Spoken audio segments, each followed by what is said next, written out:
Accessing Secure Channel. The Agent Files, where aspiring agents rise and masters flourish. Powered by Agent Builder Coaching. Mission initiated. File loading. Hi there, this is Peter Fan for Agent Builder Coaching and the Agent Files for agents on a mission. And we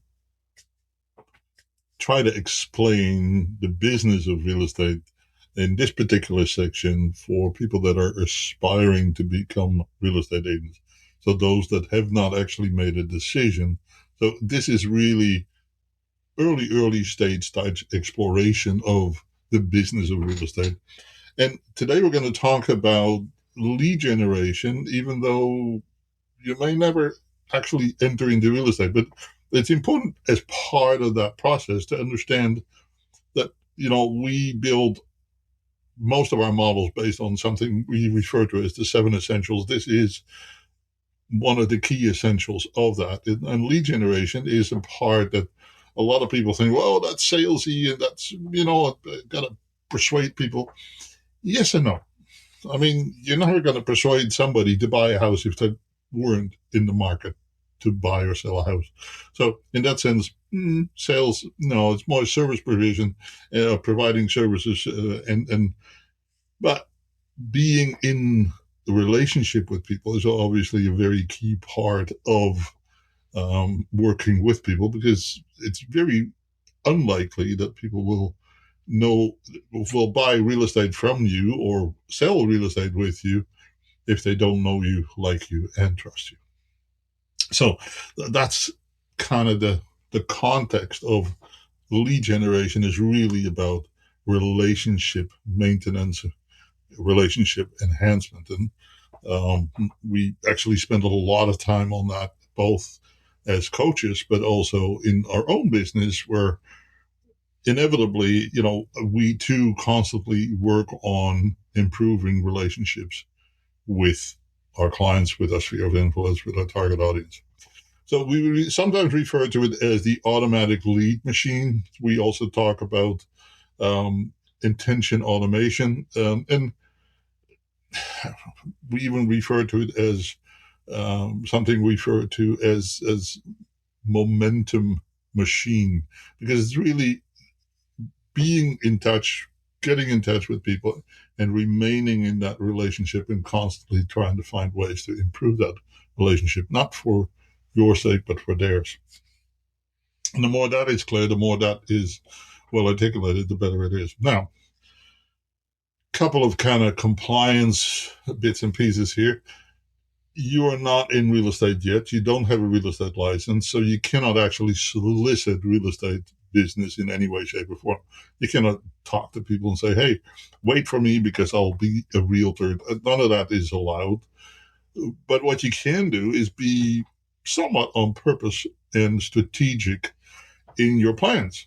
So if you say, for example, hey, I'm committed to go into real estate, you do decide to take the real estate course, and now in your profile, in your social media work, in your community work, you become aware of what is going on in the marketplace, what is happening in real estate, but also in your relationships.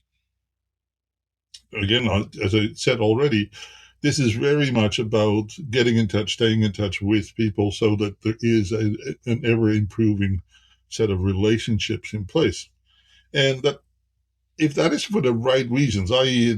it's outside of real estate, and I'm circling back a little bit to what we've talked about in the chapter, in the section about superpower. If you can build relationships with people because of your hobbies, your passions, your interests, your community awareness, whatever that is, and you build relationships based on that, those relationships will very easily transfer over if and when real estate then becomes part of your sphere of influence priorities. Something happens in their life, they need to buy, need to sell, and you have already built a very solid, trustworthy, and predictable, reliable relationship with people. Why would they not think of you as their next real estate agent? Why would they not make you their preferred agent? It's just common sense, right? It's, you're going to Do that yourself, as a matter of fact. If you are in a relationship, in a social relationship, or in a semi, you know, sports or activity related community support type relationship with other people, and you see somebody excel in that, and they happen to be a financial planner, and you need a financial planner, it seems quite logical then to expect that you would talk to that person about your financial planning needs. Same applies to real estate. So it's um, it's a logical, and it is also a predictable set of parameters under which you can then work. Last chapter we talked about systems. Well, lead generation, or really relationship building, is a system. It's a process. It may seem salesy from the outside, but it actually is not. It is really being aware and attentive to what goes on in your relationships and never letting the conversation die. You're always adding something new to it. Never really, it's not stop and go. No, it's a continuum. And with that in mind, you're always then adding value, right? Whether that is because I don't know, you have an Easter egg hunt, or you have a really good market update, or you just hang out and say, you need some help with this, that, or whatever. I'll figure out a way to make that happen, right? By having good connections in the community and having good resources. So I sometimes refer to it as, if you become the source of the solutions for others, it doesn't mean that you are doing the actual work, but if you're so in relationship with people that they trust you to give them good advice, then real estate advice becomes natural, right? It becomes just an extension. Now, there's things that you don't control. You don't control the marketplace. You don't control the interest rates. You don't control what inventory is there, who buys when and why and how. So the best you can do is what you can control, and that is that consistency of staying in touch with people, right? And we talk about consistent pipelines means consistent income. It's also consistent relationship building, generates therefore consistent conversations. The conversation become really trustworthy relationship, and then ultimately becomes part of your pipeline, and therefore your income. It's the simplicity of it is sometimes a little bit scary, because it is simple, but it's actually relatively hard to maintain that consistency. When we say, maintain a reasonable relationship and a conversation with people, we're not talking about 100 to 100 people every day. No, far from it. In fact, if you were in conversation with 5 people a day, 5 days a week, you're doing pretty good. That's 25 people a week. And then you're always, looking for what comes next. Well, those are the mechanics of lead generation, mechanics of building relationships. In your early days, you may have to take 2 steps back and say, well, who would I actually want to be in a relationship with? Right? Is it my past careers? Is it my present career? Is it school, university? Is it a hobby, a sport, a heritage, a language?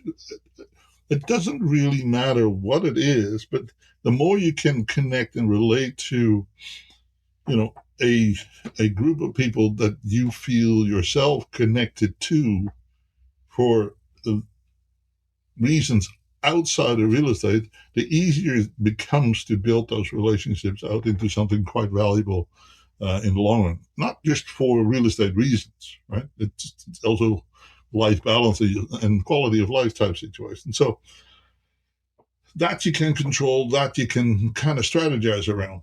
Okay. Now, what is an ALM? It is basically a multi-channel lead generation machine where prospecting and marketing with some automation then supports the conversations that you're having with people. And that's the part that I want to kind of emphasize. So there's very much mechanical parts to it that very much you can automate and systematize, right? Whether that is your social media, whether it is newsletters, market updates, whether it is fancy reports that are sent out from your website or relocation guides, or all of that will contribute to building that profile of authority, trustworthiness, knowledgeable, skillful, caring, all of that, right? And that's what a lot of those activities realistically try to do, is to, make sure that how you present yourself in the community is consistent with your values, your principles, but also that it adds value to the lives and the position as to where buyers and sellers are finding themselves in their plans of buying or selling real estate. Okay, so you set up a few programs that helps you with getting out to the marketplace, right? And then you build it from that. So I'm going to tell a little story about how I got into the business at the time that I got into the business. Not to bore you to death, but to give you some context. When I started in real estate, I was quite new to Canada, so I knew about 5 or 6 people, which were mostly family, and a few others that I had gotten to know along the way. And most of those were business people that were not actually, typically, your families or what have you. No, they happen to be business people. So for me to look around and build a sphere of influence, I actually had to look up and say, okay, how do I go about doing that? Well, as it so happened, at the time, there was the brokerage that I joined had a kiosk, a mall display unit, and I may have touched on that, but that gave me the ability to be in front of people in a shopping center environment. Now, my background, well before real estate and way back in the Netherlands, was owning and operating retail stores. So retail sales in a kiosk is exactly that. It's focused on, people passing by, walking in, and looking, shopping, window shopping, but also, generally inquiry. So that kind of level of interaction was very comfortable for me, and that very much gave me an opportunity to talk to people. Okay, so that was one way to build a sphere of influence. Then the few business connections that I had, I really made sure that I was on point with them. Right, because they were business connections, it was a different relationship. It was more on a business and professional level. So asking for business is then almost a norm. These business relationships would happen to be with people that were quite active in investing in real estate on an ongoing basis, and not necessarily residential real estate. So, although it did involve a good number of residential real estate properties. So, again, very distinct sphere of influence that was focused around relatively high volume of number of transactions per year. Not a lot of people, but significant amounts of properties. So that was helpful. And then I guess the third arm, and I thoroughly enjoyed it. So for a long, long time, I've been involved with this organization. I was invited to join a local Lions Club, and we did all kinds of fun stuff. So one of the things that we did was we used to run bingos every Friday night. Well, again, it gave me an opportunity to be right smack in center with lots and lots of people for a relatively high impact amount of hours per day for the amount of time that we did it. Friday night between 7 and 11, I think it was kind of our slot. And it was always packed, and we had a lot of fun, and we did lots of side games and turkeys and giveaways. And so there was energy, there was excitement. So people saw me there. I literally never talked about real estate ever, but it gave me a community face, a community profile. Plus, I was doing lots of fun stuff with the proceeds that we were raising. So helping people with wheelchairs, and we funded the children's ward in the local hospital, and we built little parks, and we did all kinds of stuff with the funds that we raised for the community. So it was really a giving back type environment, and it was really rewarding and very satisfying. But it definitely also raised my profile. So those were three ways that I very consciously and very on purpose raised my profile in the community. Now, was any of that difficult? No, it was really quite simple. But it took, a consistent, concerted effort. And in the, whatever it was, 4 years, 3 years that I was in that community, I really went from very few sales to being relatively successful in those first 3 years. Now, then I moved to the island, so that changed. Basically, I had to start all over because I literally knew nobody on the island other than other realtors. And I found out that realtors don't buy and sell realtors from other realtors. So I had to build a new marketplace for myself there again, of course. And again, I did quite well. And because I'd learned from the previous experiences, obviously, I was able to reestablish myself. And plus, I started to manage the office. So I was a whole lot less focused on sales at that point in time. But the lesson from that is that there's finding lead sources is actually not that hard, right? It is you getting in touch and staying in touch with them. That's kind of the key.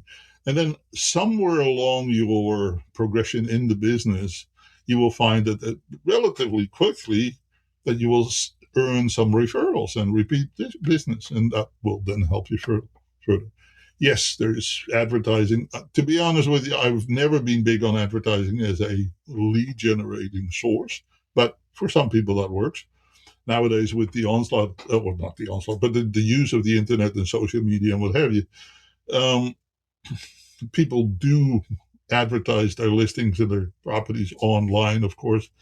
Does it generate actual buyers and sellers? Inquiries, yes. But it is kind of, advertising nowadays is really at the same stage as window shopping was 20 years ago, right? It's not as, instantaneous. And as a matter of fact, somebody phoning you on a lead, on a listing or a property or something that you have for sale, they're typically relatively early on in their process of buying or selling, because later on, if they get more serious, they're typically more loyal and more connected to a real estate agent already. So most of those inquiries would then go to their agent, who then will make the showing appointment and what have you. So it's I'm not suggesting that it doesn't work, but it is not as impactful as it used to be. Not to say that you shouldn't do it, just saying that the instantaneousness of result is nowhere near there. Which leads me to open houses and community kind of activities, maybe speaking engagement, little webinars, seminars, panel discussions, first-time home buyers workshops, that type of thing. All of those are really, really good ways to connecting with people. For the most part, those people are early on in their thought process of buying or selling. But absolutely, if you do it consistent, it will absolutely generate business. There's no question. I've done that long enough and to know that all of that does absolutely generate results for you. So those are just a few sources. Now, in previous section chapter, we talked about automations. Conversations, relationship with people is really about consistency, right? It's getting in touch, staying in touch, building that relationship to a point where, you've added so much value to the relationship that there's no question that people will reciprocate more often than not. The mechanical part of that, you can definitely automate, right? If you say, hey, I'm going to research some stuff for you. I'm going to find some stuff. You send it to them, and then you follow up on it and say, "Hey, did you get it?" Well, all of that you can create the report using AI or finding properties on your MLS system and sending that off. Then the next batch that you send can be automated, right? Because you've now saved the search, you set up some automations, and you can send the follow-up. And you can set up automations on the follow-up questions, right? Was there anything that you like, dislike, what have you? Then complemented with some phone calls, some pop-bys, but again, that gets automatically added to your schedule. So you understand what I'm getting. It's this marriage of technology serving the relationship, not it becomes the relationship. Keep that clearly separate, right? When the automation becomes the relationship, you've lost the know, like, and trust. So you've got to guard from that, and it's a hard balance to find the right side of. Okay, it's really quite tricky at times, right? Because yes, inevitably you need and want to do some automation, and then quite frankly, most consumers don't want you to phone them up every week and say, hey, "Are you ready?" or hey, "What's happening?" or "Oh, that's not natural either," right? In fact, most conversations will never touch on real estate if you do it right. Okay. Okay, but it still needs to happen, those conversations. Okay. Now, retargeting ads, the same thing. It's really an automated process where it says, "Oh, hey, you've looked at my property over here, and now we're going to make sure that we show you that same ad somewhere else, or the same property or a similar property somewhere else as well, and maybe you'll come back to us to buy it." So that's automation that way. And yes, there are auto dialers and all that type of stuff. You cannot use them. None of that. You cannot actually do any of this stuff actively before you're licensed, but you can understand it and you can prepare for it, and you can investigate some technology as to how would you go about building your systems and your activities in such a way that once you are licensed, this now becomes part of your process, part of your automations. I hope that makes sense. So some metrics, right? If you do organic stuff, organic, what I mean by you build a sphere of influence out of your activities in the community, what's the cost per lead? Time, effort, energy, giving back to the community, right? So it's time, mostly. Versus you advertising at some sort of a pay-per-click thing or print advertising or billboards or what have you, that will have a cost. It's rough and dirty. It's not uncommon to hear something around $3 to $5 per click from sources that will do the work for you. You can maybe do it a little bit cheaper if you do it yourself. The results may not be as good, and then it comes down to converting. Right? But again, can't do the paid stuff until you're licensed. You can build your relationships, not real estate relationships, and not soliciting business. Although it may come up. If it comes up organically, then at least you can find a referral source, right? Somebody says, "Hey, I can't wait for you to get licensed. I got to move now." Then you talk to your friendly realtor and say, "I've got a referral for you. Can you help these people?" And then can there be some form of compensation? Well, yes and no, but you need to confirm that, and the way you do that is kind of dependent whether or not you're eligible for referral fee. Because if you go out and solicit business, you're in no land. You cannot do that. So you definitely cannot get compensated for business that you solicited while you're not licensed. But if you are doing kind of a video story that, hey, I'm going to go in real estate and this is what I'm doing now and this is the chapter that I'm on and here's my assignment and here's that. These are all the things that you're doing. And somebody says, hey, I hear that you're getting into real estate. Do you know a good realtor that I can talk to? Well, that's a different story. You didn't actually solicit the business, although some people may argue that, but you just told your story. And I think that that's perfectly legal. Um, and that business can come out of that. That's almost inevitable, right? I've seen that over the decades. I've seen that happen so many times. So, okay, so, but once you are licensed, then yeah, you absolutely need to think about what is the cost per lead and how does that work. Okay, all right. So mistakes to avoid in lead generation: over relying on one lead source, meaning that if you, and you see this now in the changing marketplace, right? We're now, it is April 2026, and compared to the really active marketplace in the mid part of the COVID era, where literally we couldn't bring on listings fast enough. Now it's a totally different story. There's a significant supply of condominiums. Buyers have become a bit more apprehensive. Various reasons, political, economical, just cautious, worn out, all of the reasons that exist.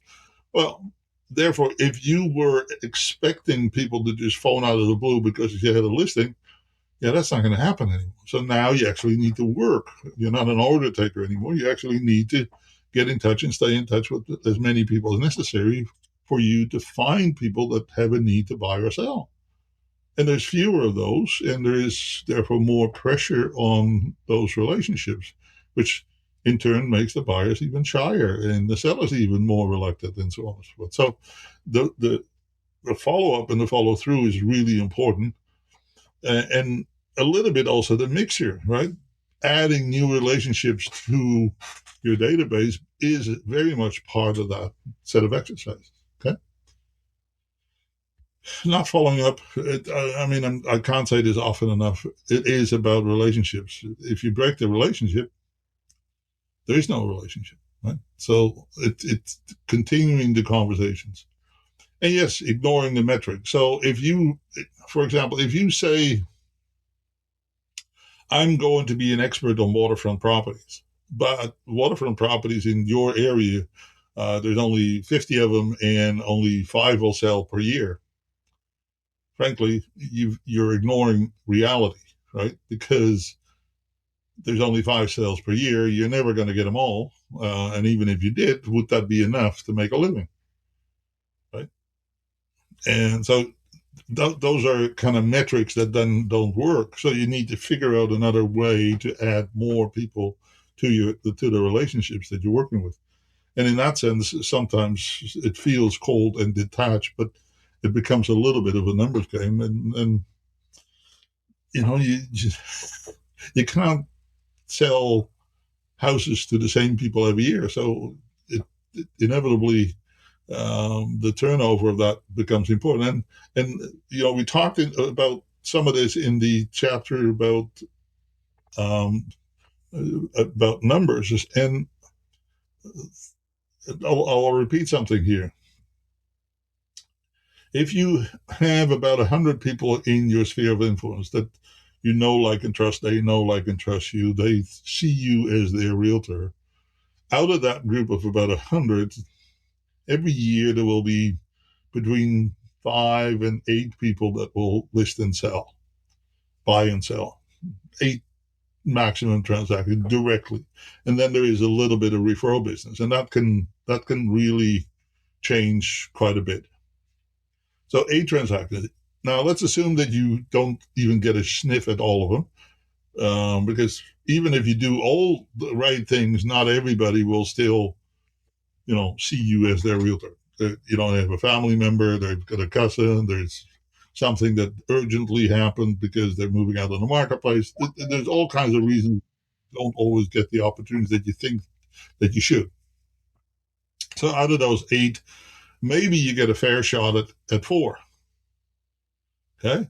Out of those 4, 3 will actually happen. Okay. So 3 transactions out of 100 people that you have in a sphere of influence, that may not be enough, right? If you are thinking about making,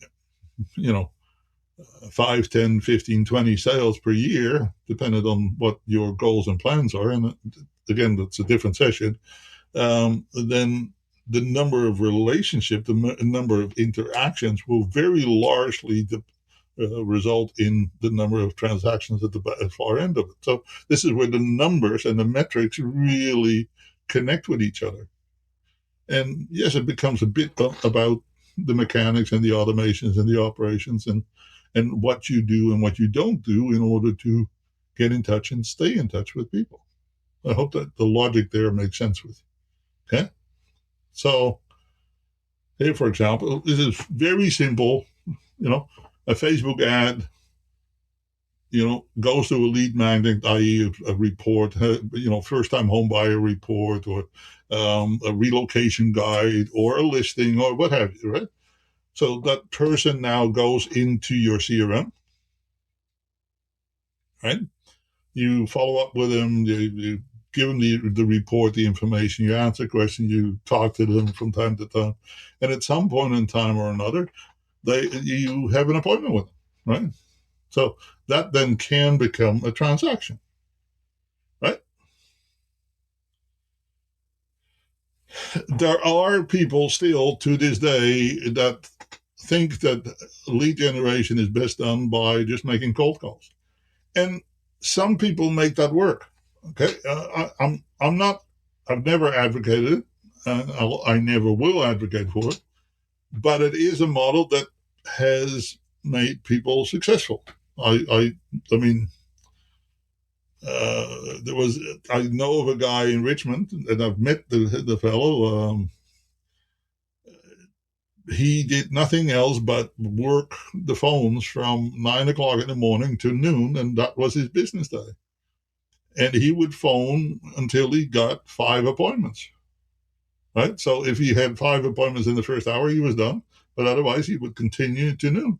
And typically, by noon, he would have 5 appointments. But he would never go on those appointments. Never. He would refer them out, every single one of them. Every single one of them. So he never sold a house. He never listed a house. He never wrote a contract ever in his entire career. Ever. Why? Because he was wheelchair bound, so he wasn't comfortable being out in the public. But he was really good on the phone, and he was really good in any follow-ups and what have you. So he would literally sell the lead to realtors in his office. That was his forte. So yeah, can you make cold calling work? Well, he could. He did that for 15 years and then retired altogether. Okay, now that takes a very different approach, a very different style, and with do not call lists and whatever else, the mechanics of that are different now than they were in those days. But would that still work? I suppose it could. It's not how I would want to run my business, and it's not a model that we advocate for, but it's certainly possible if that's what you want to do. Our system is more about building relationships, right?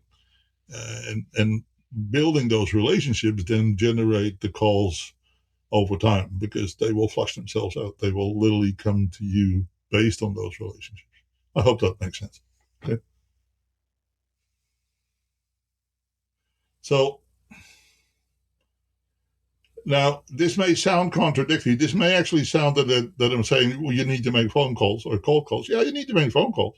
You don't necessarily need to make cold calls. So don't wait for the opportunity created by building relationships, right? Now, George Bernard Shaw wasn't thinking about real estate and wasn't thinking about lead generation in real estate when he wrote that quote. But that's kind of what we're talking about here is that, you can control what you can control. And the number of relationships is definitely something that you can control. There's many good realtors out there that will say that well over 80% of their business comes directly and indirectly from their relationships, from their database, from their people that they know, like, and trust, that know, like, and trust them, where they have become the preferred realtor to that group of people, one agent, one client at a time. And the majority of that are actually referrals, right?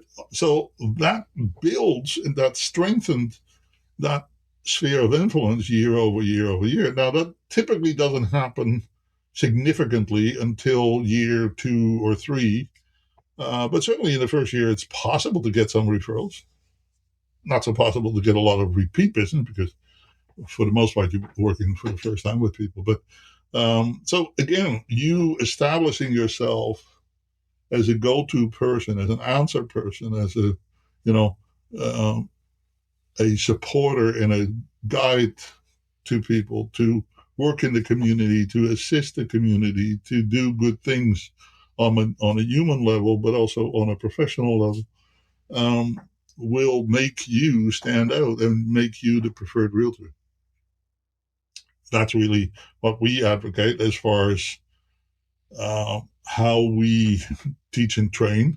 Now, you decide what your model is. Now, again, let's circle back to the fact that you're not licensed yet. Okay. So you starting to think about, okay, I live in such and such community. This is me. This is my lifestyle. This is my life. What can I contribute? What is my superpower? Where can I add value to the community that I'm passionate about? And I always ask this silly question. This it's silly, but it's very sincere, actually. If money didn't matter, what would I spend my time, effort, energy on so that I have a fulfilling life? And if you can articulate that, then you probably found your superpower, right? And in the very first session, I said, hey, I remember this lady that walked in and said, I'm retiring because I can now afford to look after the schools that I built in Peru because that's my life's mission. But that's applying your superpower to motivate yourself, to inspire yourself, to push you every day, even the days that you don't necessarily want to, because your superpower and your big why are so in sync with your belief system that it allowed that person to do exactly what they wanted to do. And yes, at some point in time, also pay the price for some of the things that may not be as comfortable to do, but brought her closer to achieving those objectives. Lead generation is then an automatic part of that, but it isn't because you're actually generating leads. No, you're building very solid relationships in the community. And the best people to do that have the best balanced careers in their life, and typically at a relatively low cost to operating as well. That's a story for another day. Anyway, I hope you enjoyed this session. There is a lot to be said about this topic. There's a lot of things that you can do now to learn how you want to position yourself in the marketplace, in your marketplace, not for my reasons and not for anybody else's reasons. You need to kind of position yourself. And this is actually a hard decision to make.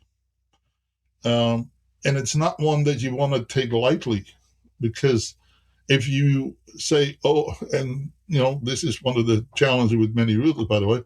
If you say, oh, today I'm going to focus on for sale by owners or expired listers or divorces or retirees or first time home buyers, take a pick. And then, it doesn't work in 2 weeks or 3 weeks or 2 months or 3 months. Well, I'm going to pick a different sphere of influence, a different target audience. Now you're actually starting from scratch twice over, right? And I'm going to remind you, the incubation time for a suspect to prospect to a lead to a buyer or a seller to an actual completed transaction, that period of time from absolute start to finish can be as long as 9 months to a year, sometimes even longer. So if you gave up being in touch with that for sale by owner, or being in touch with that expired listing, or the divorcee, or the people that are thinking about retiring, you gave up 6 months into it, guess what? They're gone because you dropped them. and now you're rebuilding that other, relationship with a good number of people that are not quite ready yet. So that's going to take 3 to 6 months. So now you actually doubled the amount of time that it will take for you to establish yourself and to sustain yourself. So hang in there, but work with the right people in order for you to establish what is going to work for you to build your business. And here is really where a lot of the earlier sections come together, because whatever you decide in your big why, your superpower, your numbers situation, and your standard operating procedures will come forth in how you connect with the community, who you connect with and why, and then what results are possible from that. Okay, so we're kind of going from a little bit of philosophical approach by talking about the big why and the superpower components to much more, here is where the rubber hits the road. So again, I hope that what seems somewhat abstract, certainly at the time that you're not quite in real estate, is making sense to you. There's lots and lots of material, books that you can read about business development and lead generation.